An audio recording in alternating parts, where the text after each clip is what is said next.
Let me tell you something you already know. The world ain't all sunshine and rainbows. It's a very mean and nasty place, and I don't care how tough you are, it will beat you to your knees and keep you there permanently if you let it. You, me, or nobody is gonna hit as hard as life. But it ain't about how hard you hit. It's about how hard you can get hit and keep moving forward. How much you can take and keep moving forward. That's how winning is done.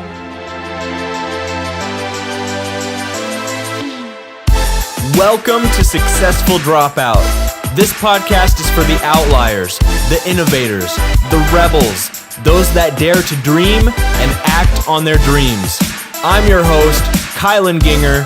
Join me as we find out what it takes to drop out, grind, and succeed. So if you guys want to know something that's kind of depressing, I would tell you that I am just now working my way through the Harry Potter series of books. And that's the truth. And when I tell people that, they can barely believe it, but it's definitely true. I will have you know, though, that I have seen Star Wars and Lord of the Rings, okay? Because that's the next thing that people ask me, because I guess they think that if I haven't read something as popular as Harry Potter, that I haven't seen or read anything else popular. But that's not the case. I promise you I've read and watched everything else that's popular. Just not Harry Potter growing up. I never read the books. I only saw like one of the movies. And so now I'm actually going through and I'm reading each book. And then after I finish the book, I'm watching the movie. And I bet some of you are probably pretty jealous of me, though. Even though I haven't read them, I bet you wish that you could erase it all from your mind and go through that experience for the first time all over again. At least that's what some of my friends have told me. That being said, it's obviously an amazing series, and I've really enjoyed listening to it via audible.com. Audible.com is an incredibly affordable and convenient way to read and learn on the go. I've been using it since 2014. You'll love it for the same reasons that you love listening to podcasts. If you are new to Audible, you can go to successfuldropout.com/book to claim your first audiobook free when you sign up for audible.com, and after 30 days it's only $15 per month, and you can cancel that at any time. That $15 though gives you one free credit where you can download any book you want per month regardless of the price. So it's great savings. You can also get exclusive member-only savings for additional books, and if you download a title and you decide you don't love it, you can return it and download another title for free at like any time. You can do this like an infinite amount of times. It's pretty amazing.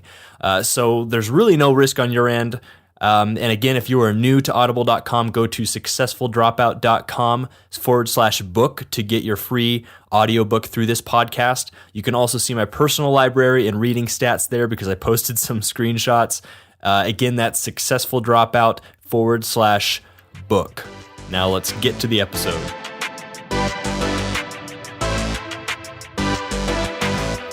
What is up, Successful Dropouts? Get stoked because today on the show we have Rainesford Stauffer. Rainesford is a 23-year-old writer who's been published by Forbes, USA Today, and The Hill, among many others. After a diverse high school education, she dropped out of college her freshman year and spent 2 years shaping her own education through internships, writing, and communications. She's given 2 TEDx Talks and serves on the advisory board of South by Southwest education, we'll just call it. For her day job, she works in communications and is the editor of Gap Year Stories, a platform that publishes student perspectives on shaping your own learning experience.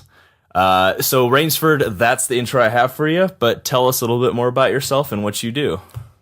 Absolutely. Thanks so much for having me on to chat today. I'm a writer and education activist who kind of operates under the belief that learning is something far bigger than what we do in classrooms or out of textbooks. I had a pretty diverse education growing up and had different academic experiences that were all best suited to different parts of my life. That included everything from Montessori school and homeschooling to public school. I went to a small private university for my freshman year and ended up dropping out of school after that first year and spent 2 years trying to learn in as hands-on a way as I could. I was really interested in putting some of the passions I had or some of the things I thought I was interested in into tangible practice in a more concrete way than I felt like I was doing in college. And so after 2 years of some of the most incredible, diverse experiences I could have ever hoped to have, I actually ended up going back to college and finishing my degree online so I could continue working at my full-time job. And today I'm writing. I work in freelance communications for a couple great organizations, and I'm just trying to further this conversation about education being deeper than our surface perspective of it. Totally, that's awesome, and likewise. And so you've had quite an unconventional learning experience throughout, grade school, high school, college, it seems like. And was a lot of that kind of early on because you were trying to basically do your school and learning around the ballet career? Was that kind of the reason, or?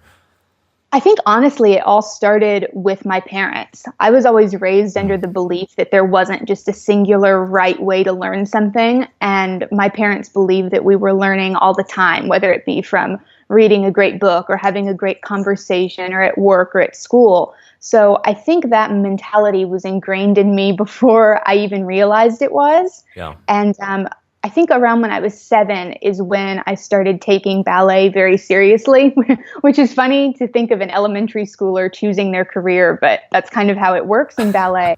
And Right. So once I hit that middle school age, I think around 10, so maybe a little bit before that, I started homeschooling because I was taking multiple classes every day. Sometimes I was commuting an hour each way to get the best possible training that I could. And it made me very self-disciplined, both academically and in terms of pursuing this career that I decided on before I really understood what it entailed. Right, because you still had the responsibilities of basically progressing, through school and continuing to learn, but then you'd kind of chosen a career to get pretty serious about. And so how long did the ballet career last? And are you still doing that, basically? I'm not. Actually, my day job is as the director of public relations for a ballet company. So it's kind of interesting to see how that interest in that skill set changed course. I danced pre-professionally up until I was 16 or 17 years old. And my goal was always to dance with a smaller regional company where I could do a great mix of classical ballet and contemporary, and maybe eventually get into being an artistic director. When I was 16, I fractured my back. Oh, no.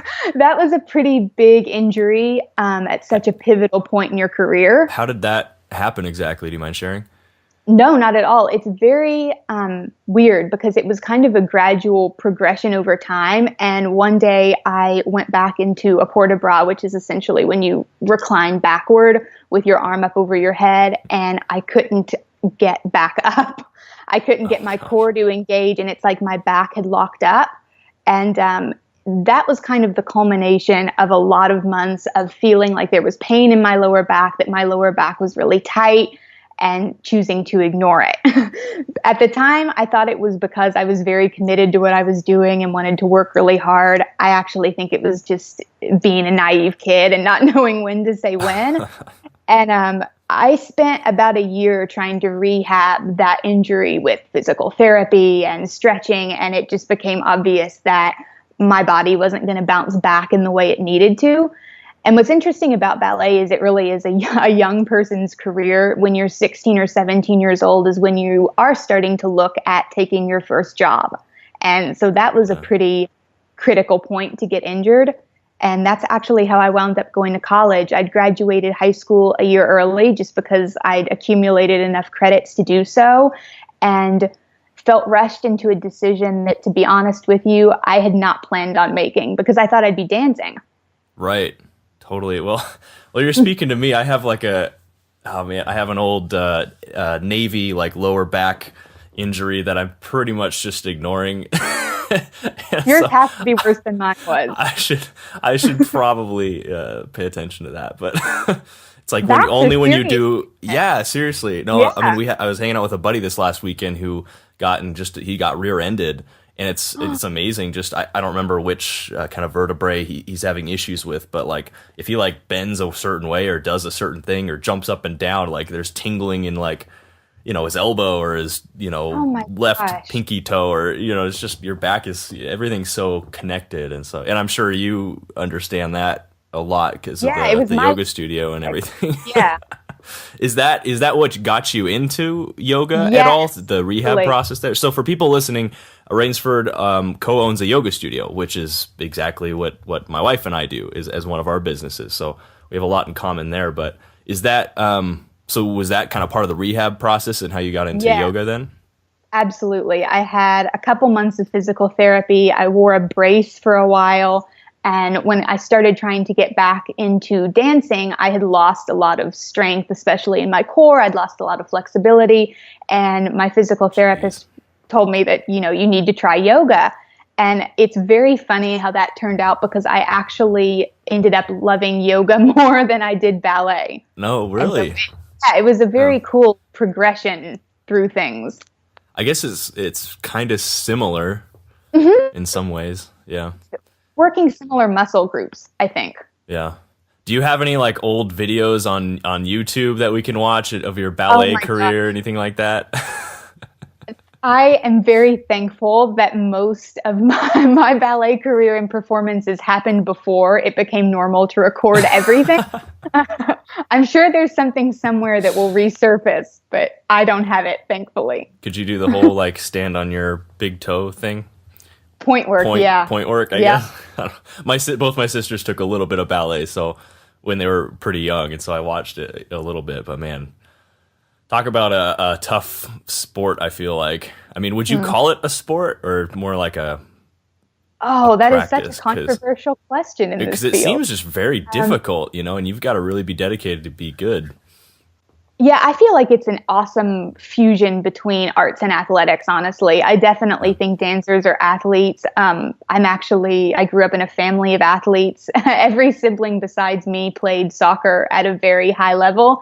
And I've never seen anybody train like ballet dancers train. Even now, getting to see it kind of from a more administrative side, these people are so disciplined and so committed, just almost beyond comprehension. Interesting. So, really quick, one thing I wanted to touch on before we move forward was your parents again. You mentioned they kind of instilled this mindset in you early that you're always learning. I'm curious, what did your parents do briefly that gave them this mentality and the ability to pass that on to you? Sure. Actually, my mom was a professional ballet dancer, so the apple did not fall far from the tree. Yep. My dad was a collegiate soccer and basketball player, and at different points of their lives, they've actually both owned their own businesses, and they've had more traditional jobs as well, but it all kind of came back to the same desire to have control over their own path, control over their schedule. And I think that's something that I just grew up internalizing from watching them do it. Kind of the intricacies of shaping your own hours and what that really looked like beyond the glamorous perspective of having your own schedule. I think there's a lot more that goes into that than most people realize. And so that was a cool lesson growing up. Yeah, absolutely. I mean, that's probably one of the most common things that I notice about people I have on the show is I try to get to the root of why do you think this way? Why are you okay? Just kind of looking at, okay, the whole crowd's going this way. There's probably opportunity this way. How do you think like that? And a lot of it boils down to the parents. And so I know for people listening, some of you have parents who aren't like that, but you have a desire to be more unconventional and just to think differently, and you're more entrepreneurial minded. And I would say I was on a podcast episode with Zach Slayback, his podcast Doers, last week, and we were talking about this and what is the best way for people that want the successful dropout mentality, or they want to work on growing and working on that drive and that curiosity and getting better at that, but they don't necessarily have the upbringing or the parents or the home life to facilitate that. I think one of the best things you can do is just change who you're hanging out with on a regular basis. It can start with your friends, and I always say you're the average of the 5 people you hang around the most. And so, man, if you feel like your parents aren't quite on the same page as you, what you want to do with your life, or even just mentally, or the drive, the ambition, the best thing you can do is find people that have that, that are maybe a step ahead of where you are, and start hanging around them. And also one of the ways you can do that is by listening to people like Rainesford on the show. So, so can you take us to, let's talk about that, the freshman year when you decided to drop out. I mean, just right in that area where you're making that decision, I mean, what were your thoughts? Was there like a certain event that it was just like, okay, this isn't right for me and it's time to go? I mean, take us to that moment. I think it started with the decision to go to college in the first place. I actually accidentally bought into the hype that I think a lot of students fall victim to, which is thinking that you get this one chance to change your life and decide your future, and we've hyped it up so that college is perceived by most people as that opportunity. I was very nervous that if I didn't get this right on the first try, there were no do-overs, which now to me seems ridiculous, but as a 17-year-old about to turn 18, it's daunting to think that one decision decides the course of your entire future. Yeah. So I wound up at a school that I knew was not a good fit, even as I was moving into my dorm room. And even then, I don't think I'd given much thought to dropping out as far as having a premeditated plan to do that at the end of the year. For better or worse, I'm a perfectionist, and I didn't like the idea of having something unfinished, kind of lingering there. Right. I just kept having this nagging feeling that there was a huge lack of connection between what I was doing in the classroom and how it related to the rest of my life and what I was going to be doing out in the world. And I do think that there are great transferable skills you can learn in school. I think the problem, as I saw it, was that nobody was making that connection or helping me make that connection. Mm-hmm. And I went to my academic advisor and I told her that, I wanted to go ahead and start looking for different internships. I was majoring in literature and was very conscious that writing or anything literary minded is very hard to make a full-time career out of. So I was interested in seeing how some of these more literary minded skills would translate into the real world. And she brushed me off and said that I'd have plenty of time for that my senior year and not worry about it. And that was the turning point where I was so taken aback by someone in, frankly, a position of power over all of these college students telling me that postponing part of my life until I had a piece of paper was the smart decision. And so honestly, it was less of a decision and more of just an instinct. I felt in college like I was treading water and wasn't really going anywhere. I felt like my curiosity was actually diminishing, which is the opposite of what you want to have happen. And all of these things sound like not a very big deal until you realize that you're typically signing thousands of dollars in loans. You're signing over 4 years of your time to something that you don't have a sense of clarity about. And so I did finish that semester. I took my last spring semester final. And immediately after wrapping that up, I went to the registrar's office and I withdrew because I was just convinced that there was something else out there that I was supposed to be doing. Well, you did a little better than me. I think when I discovered that, I didn't even wait till the final. I just I told him, I'm done. I should have, in retrospect. But I mean, it's story. Yeah. So man, that's crazy that gal told you, just give wait. Give it another like 3 years. 3 years, and spend the time and the money, and then you can figure it out. So did you know that you wanted to be a writer that early on? Then were you already doing some writing? I have always wanted to be a writer. I've always loved to read. I've always loved to write, and that just felt like what I was set up to do, what I was meant to do, as cliche as that sounds. And at the time, as a college freshman, I kind of had it in my mind that I would, hopefully write books and write articles eventually, and that my main source of income, my career, would be being a literature professor. So it's very funny to have gone into college with the intention of staying in the collegiate system and find out in a major way that is probably not the best fit for you. It just wasn't compatible with your drive and curiosity. and of course, right now, basically what you do for a living, for the most part, is writing, correct? Mm-hmm.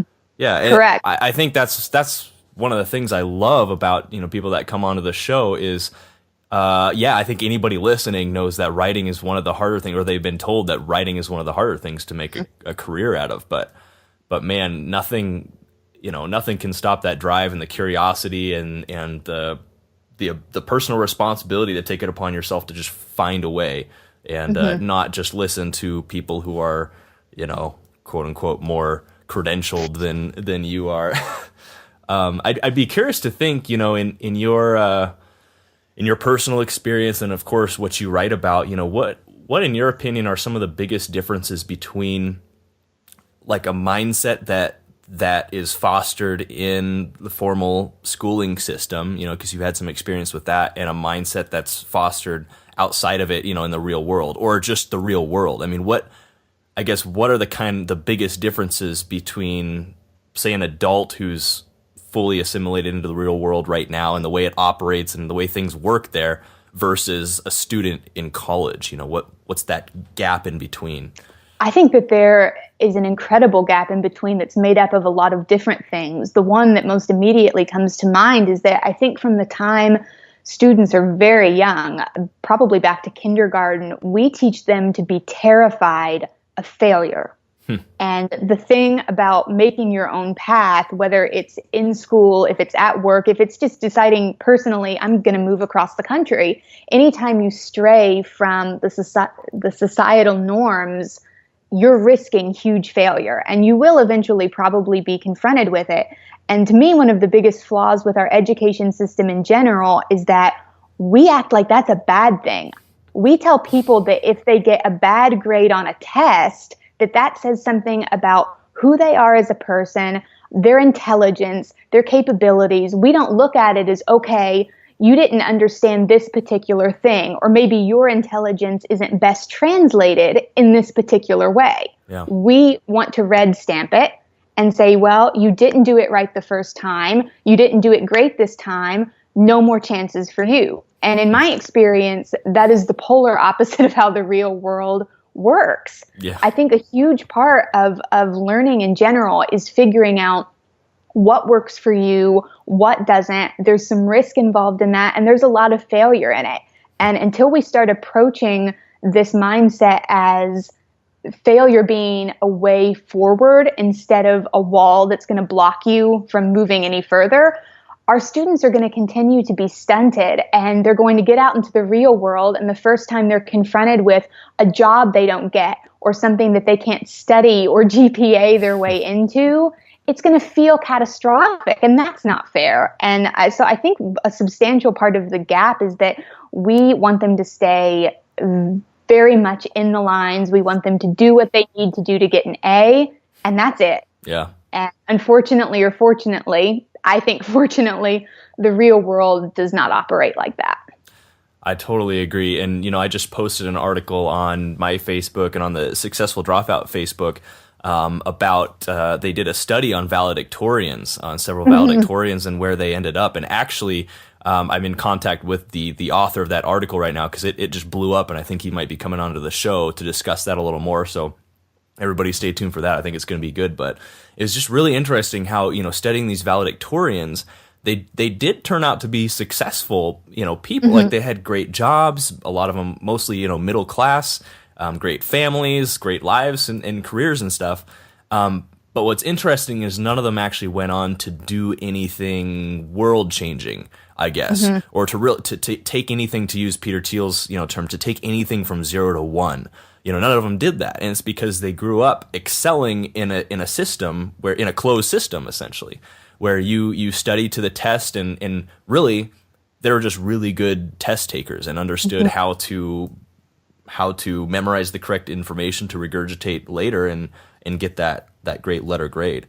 But I totally agree. It's just that's not how the real world works. And well, actually, but that's the thing, is that's how a lot of the world works. And so that you can excel, in that way too. But if you really want to solve new problems, build new things that aren't built yet, and really take things from 0 to 1, then you got to foster this mentality outside of that. I don't think that doing anything new or different or innovative goes very well with GPAs and grades. I'm one of the people that believes that you can't grade creativity, you can't grade skill, and there's no way you can grade somebody's tenacity. We act like if you're, the valedictorian, or if you've gotten the perfect ACT score, that you're set. And we look at learning as this thing that stops after 4 years. You learn your 4 years in high school, you learn your 4 years in college, and that's it. Those are the periods reserved for learning, when I think anybody who's trying to do anything different is learning constantly. Yeah, totally. And I would say that, people say, well, it takes a certain amount of ambition and drive to get like straight A's and stuff like that. And I would say to maybe a certain extent, but I think it takes infinitely more drive and tenacity to figure something out that, you don't have there's not a step-by-step process for right. it. You have to take initiative. Nobody's leading you, and it's this difference between a permission mentality in life and just a doer mentality. This permission mentality where you're kind of constantly looking to other people who are more credentialed and you're asking them, what to do and looking for direction, versus somebody that just goes out and does it, even if they have to ask for forgiveness later sometimes. And I'd say that's one of the biggest difference. One other thing I'm thinking of too is, John Taylor Gatto, he talks about one of the things he teaches in school, and this is an author we've talked about a lot on the show that people should definitely go check out. And he's a school teacher for many years, but kind of worked against the system from the inside. And one of things this guy teaches is that, formal schooling teaches the disconnection of everything in terms of how actually the world works, because you take this class and you're there for 45 minutes or an hour, and you're maybe, say you're working on a in-class project, and then the bell rings and everything just shuts down. You shut your book and you move on to the next thing and the next thing and the next thing. Versus in the world, if you're kind of learning in the context of, say, pursuing a goal, or for you, Rainesford, getting published, or, building your yoga studio, it teaches you the connectivity and the connectedness of everything, because you're learning everything in context of basically progressing forward and accomplishing goals in life, which is, what sets successful people apart. So you ended up going back to school then. And so what was that, decision? How did you come to make that decision, and what was that like? It was actually a really hard decision. I'd spent 2 years out of school. When I left school, I didn't have a plan to go back. I was planning to work and just kind of see what path was going to unfold and what was going to happen. And so I'd spent these 2 years turning internships into full-time jobs. I started the yoga studio. I was always and continue trying to publish writing. And so I started thinking what the next step was going to be and what was going to help propel me forward. And going back to what I said earlier about having this feeling of something lingering and not necessarily being content with leaving something unfinished, I started wondering whether there was any school in the country that had a perspective on higher education that more closely aligned with mine. Yeah. And that led me to the New School, which is actually where I ended up graduating from. And on their website, I think it still said at the time that it was for activists and outliers and essentially people who did not think the status quo of education as it is today is acceptable. And that was enough to at least get me interested. Yeah, seriously. It turns out they had a whole bachelor's degree program online that was set up for students who were in my position, where they were pursuing other avenues of learning. They were artists and they were traveling. They were musicians who were on tour. They were people who already had careers and wanted to finish their degree for whatever reason, whether it was personal enrichment or professional advancement. And they set everything up so you were taking all your classes online. And I think it's very interesting that this is becoming more and more popular. I have a lot of peers who are in traditional college and they take a class or two online. And what's unique about this program is you were never on campus. And so I was like 2 points for them. That's great. And then the selling point for me was they had a program called Prior Learning Credit, which is essentially academic credit given for experiences you have outside the classroom.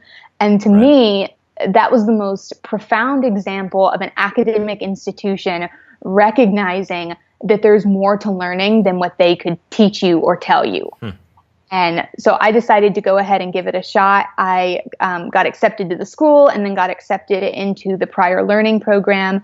You put together portfolios of your work in different areas that corresponded with an academic class in the same arena. So mine were online journalism and ballet technique.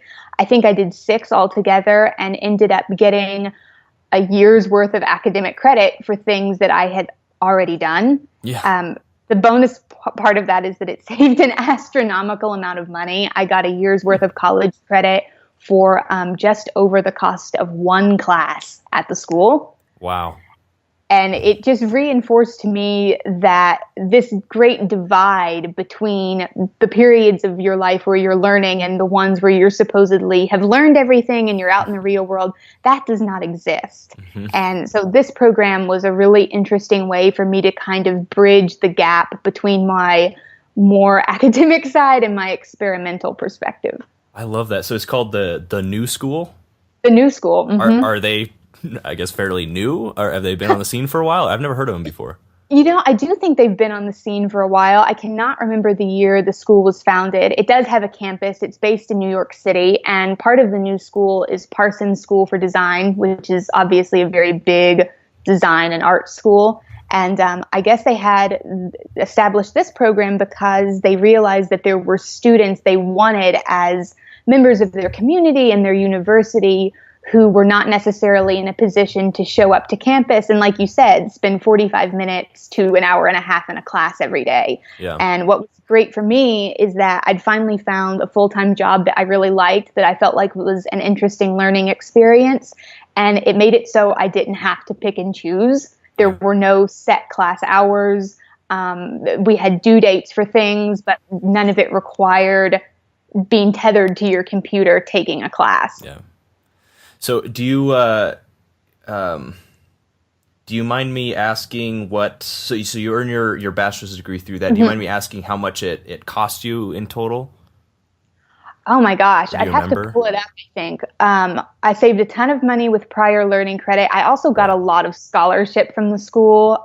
It is a private university, so if I hadn't, I don't think I would have gone back.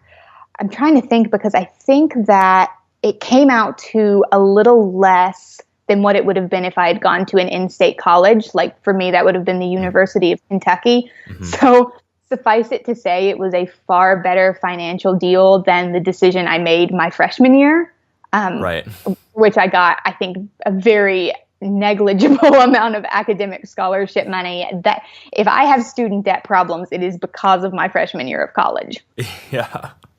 And so then how long did that take you to earn your bachelor's then through that? 2 years. 2 years. Okay. Mm-hmm.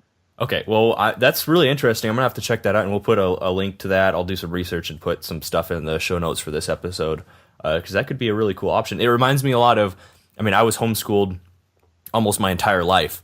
And then I went to high school for my both my sophomore and then my senior year in high school. But in order to do that, I had to transfer credits. I had to transfer like experiences that I had throughout my entire life up to that point into credits that could be transferred into high school, so I could start like basically in the class I was supposed to be in. And so, yeah, that was a very valuable thing to be able to do because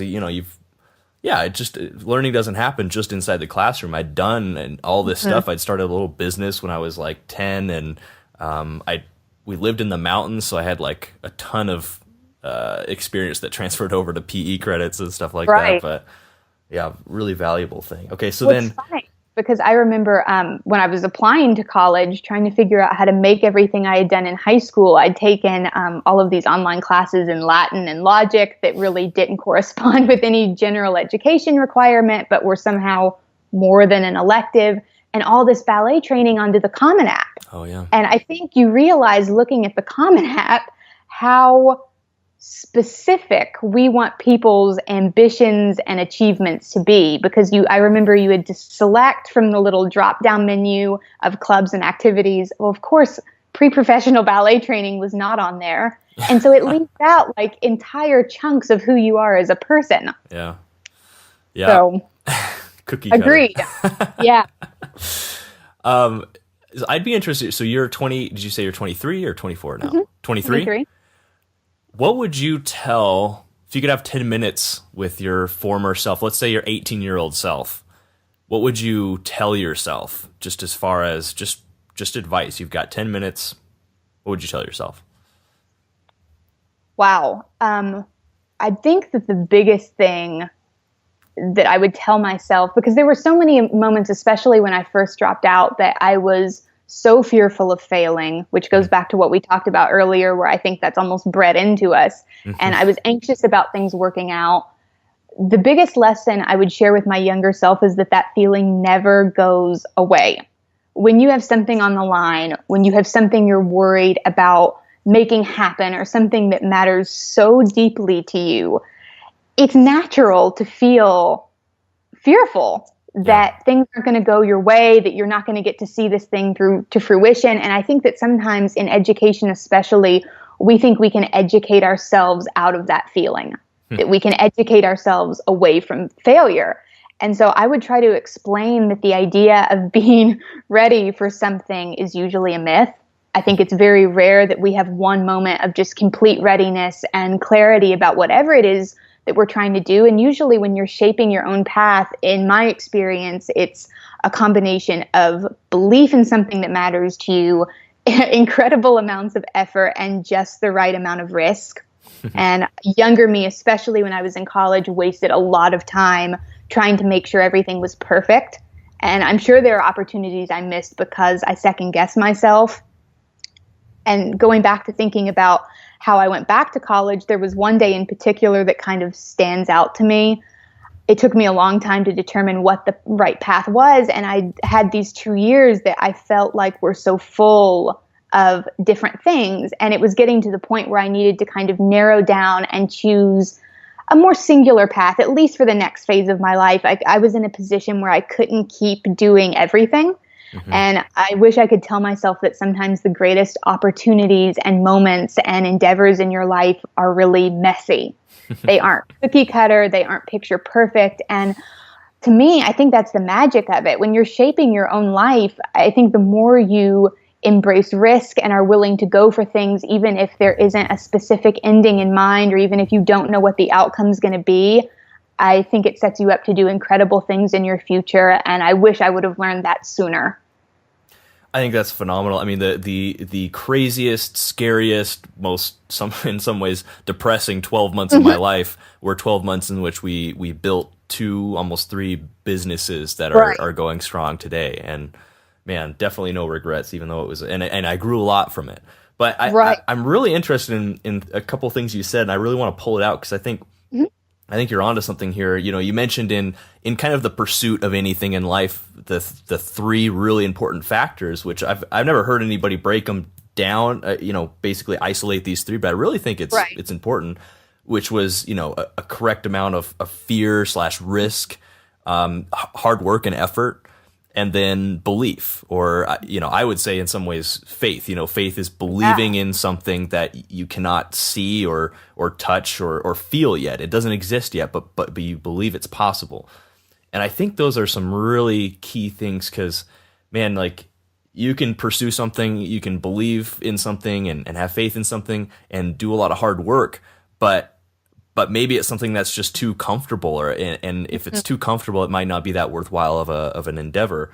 And so the fear and the risk factor is there. And people listening hear me talk a lot about the ability to, fostering the ability to lean into your fears and to use fear as like a compass that always points to true north. If at any point, look down at this compass and whatever you fear the most at that moment is probably what you should be doing, and using resistance as a barometer. If you're feeling resistance right now, you're probably becoming the best version of yourself.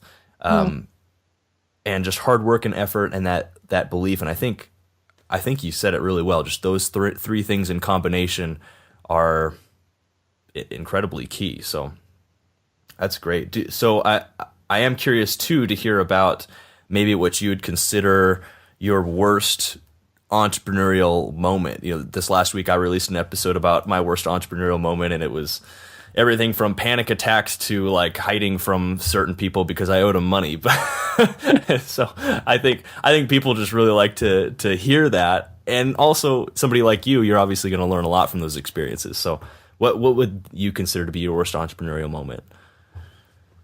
Honestly, and I hope this makes somebody out there feel better, I think there have been a lot of those moments. It's almost hard to narrow it down. I struggled a lot with depression and severe anxiety all through young adulthood.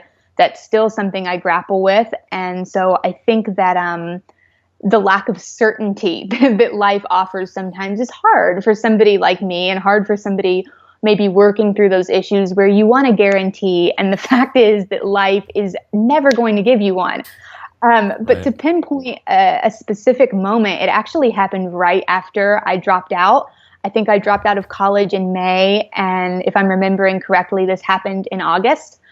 I'd been working on a book for a year leading up to college, and then all during my freshman year. I had a literary agent, and my first couple weeks of orientation for school, I was skipping orientation activities to go have meetings with my agent on how to pitch and sell this book. So it was kind of like this dual world between being a student and then having your ultimate dream come true. Yeah. And for whatever reason, we just couldn't sell it. It wasn't clicking, and after a year of trying, it became obvious that for whatever reason, it just wasn't going to work. And it wasn't anyone's fault. It wasn't my fault. It wasn't the agent's fault. To be completely frank, at the time, my writing just was not that good. And that's a hard thing to learn when you're 17 or 18 years old, that it just wasn't good enough. And it feels okay to say it now. But at the time, as a barely 19-year-old, it felt like my biggest dream, something that's still my biggest dream even today, had slipped right through my fingers, and that I would never get an opportunity like that again, and that I had blown it. And that's sobering, especially when, you've left college, you don't have a tangible plan. Your tangible skills are all in ballet, which is an area I was trying to kind of gradually move out of. And that was the moment I felt like I'd hit rock bottom. And it was a culmination of going an entire year being depressed and just miserably sad and feeling like I didn't fit in at school, and then to dump what at the time was to me the ultimate professional blow on top of it. I didn't think I'd come back from that place. But I have to say, not only am I thankful that that piece of writing never made it onto shelves, because it would have been embarrassing, but it has taught me so much, probably more than I could even articulate. This is one of the things I wanted to go a tad deeper in, and we probably should start wrapping up soon, but is you mentioned kind of the depression, and that might have been a result of the uncertainty, which I can actually relate a lot to, because obviously you've led more of an entrepreneurial lifestyle. I have as well, but my personality really likes a lot of structure and certainty and security. And so, I haven't known for the last 5 years, like where exactly, my next paycheck is going to come from. I mean, of course it comes from the same businesses, every time, but you just never know, because there's some months where, something breaks down, or you have to spend money here or there and you don't get a paycheck. And so you have to be good about saving and all that. That's a different subject. But the fact is that my personality, I felt like for a long time, wasn't compatible with entrepreneurship, because I had so much anxiety and sometimes straight up depression, and then like anger. It would like cycle through all these things because of just the sheer uncertainty of and the risk. You have to take risks to move forward, and that was very difficult. And so, I kind of found a way around that. But I'm curious if you want to briefly explain like how, because it seems like you're obviously able to cope with that better. And so I'm wondering what that journey was like, and how you kind of made it to that point for people who might find themselves in the same, situation as you were. Well, I think it's important to note that some days are definitely better than others. There are still days, and totally. I don't even talk about this very candidly on my own social media or with people I know, but there are days where I'm so anxious that it's hard to get up and out of bed every day, because it just seems paralyzing. And I think the path to getting there, the advice that I would give is not glamorous at all. It's really hard work, and it's to throw yourself headlong into whatever it is that you're afraid of. For me, that meant applying for jobs that I probably was not all the way qualified for. It meant pitching writing places that were way outside the realm of possibility for me at the time. And it sounds wrong to say that you grow accustomed to failure. I don't think that's it exactly, but I think what that gives you is the knowledge that you can and will bounce back from it, that your path doesn't stop there, that things aren't stopping at this one bad point, this one bad day.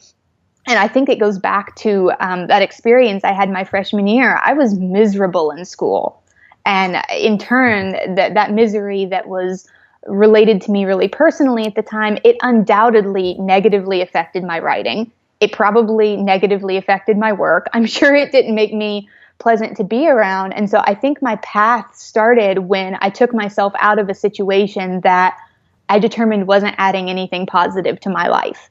And I think there come points in all our lives where we have to know the difference between being resilient and being gritty and moving forward, and when we're hanging on to something that just isn't going anywhere.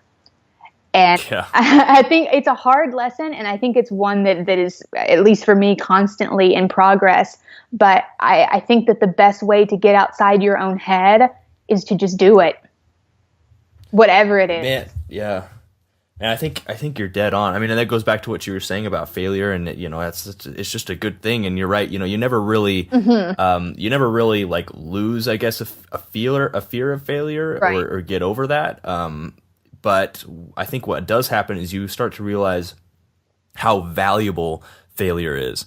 And, we, in some ways, I think we all need to go back to when we were kids. You're riding a bike for the first time and you fall off and you scratch a knee, and immediately your parents are like, yay, Yeah.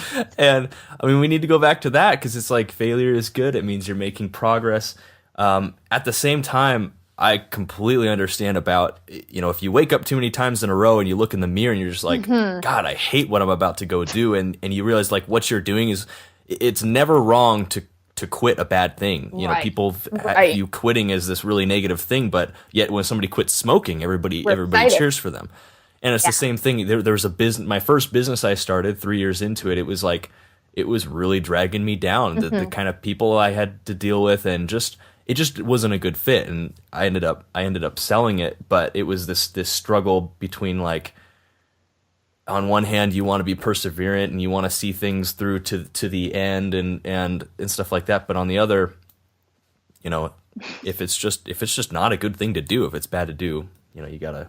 And editing Gap Year Stories, which is something I co-founded with Chris Kelly from Uncollege, and is kind of driven by Uncollege. It's supposed to put the emphasis back on the student voice. And one of the most incredible things about editing these stories is you realize how many young people, or people in general really, have gotten to the same point in their own way. They've all had this pivotal moment of being scared and deciding to act and move forward anyway, or realizing that the path they're on isn't the right path and being fearless and rerouting it. And so even just for me, that's incredible to learn from them, that there are young people that figured this out far faster than I did. Yeah. Man, guys, just lean into your fears. Don't be afraid to get dirty, get gritty, do the hard work, and push forward if things are uncertain. I mean, I give that analogy of the bridge all the time, the bridge going across a foggy ravine, and you can't see the end until you start taking steps forward, and then it becomes a little more clear.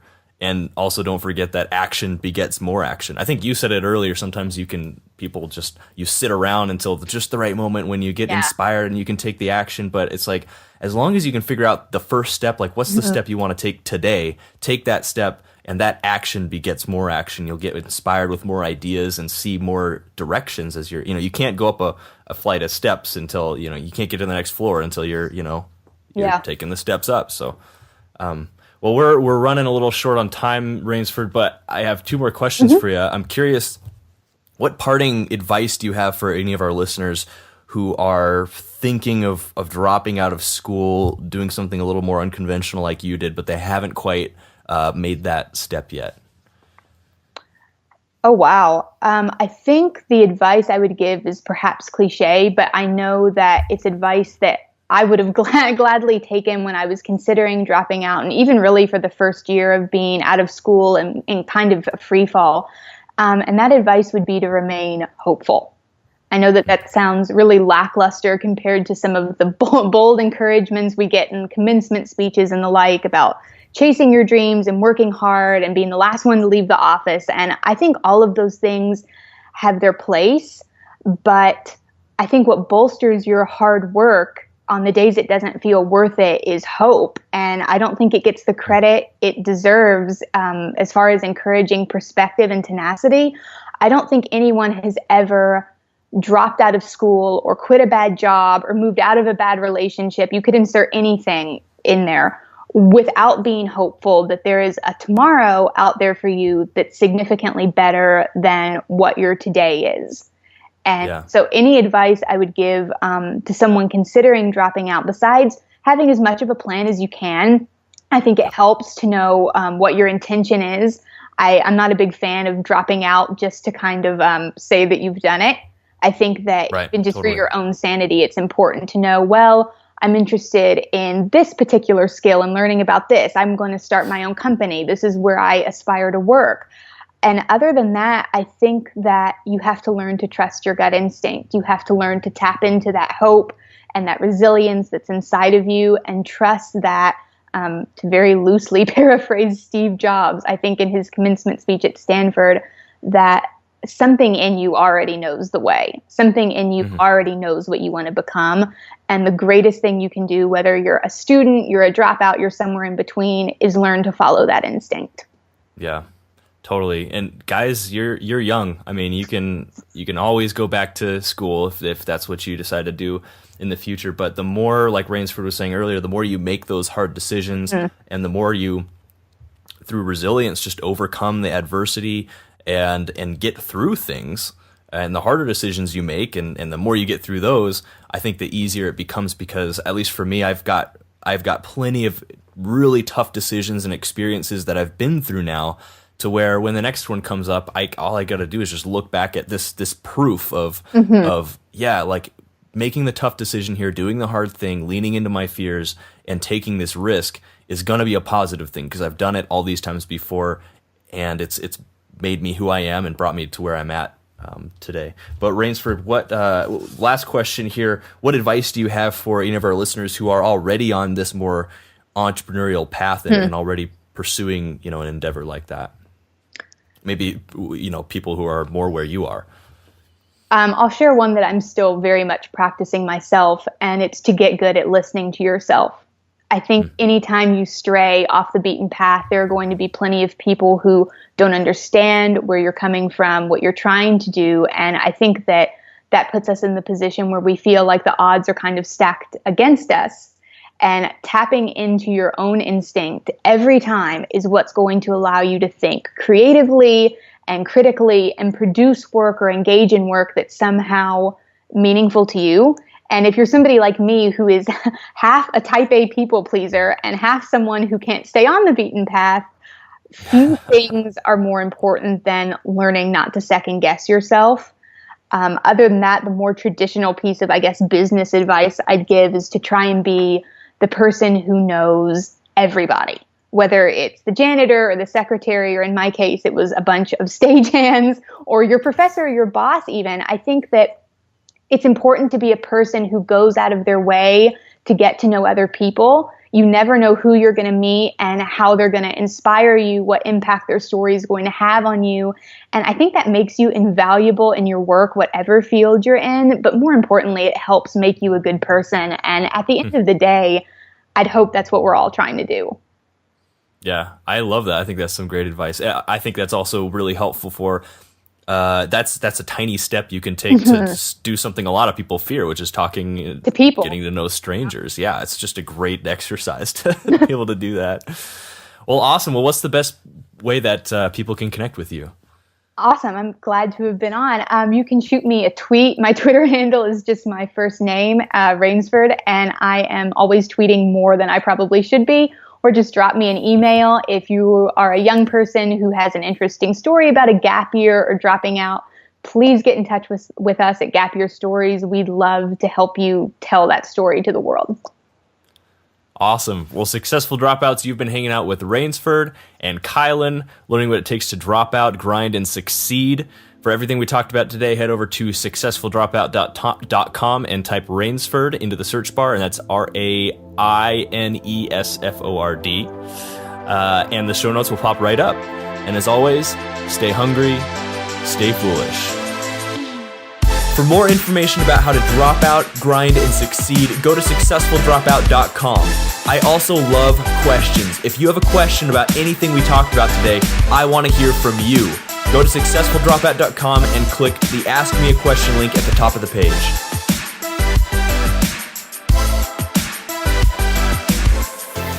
Successful Dropouts, if you could go to iTunes and leave a positive rating and review, it would help this show out a lot. I know you're busy, I know you got a lot going on, but if you do that, it helps this podcast rank, it helps other people listen to it and gain value just like you have been. Thank you so much in advance.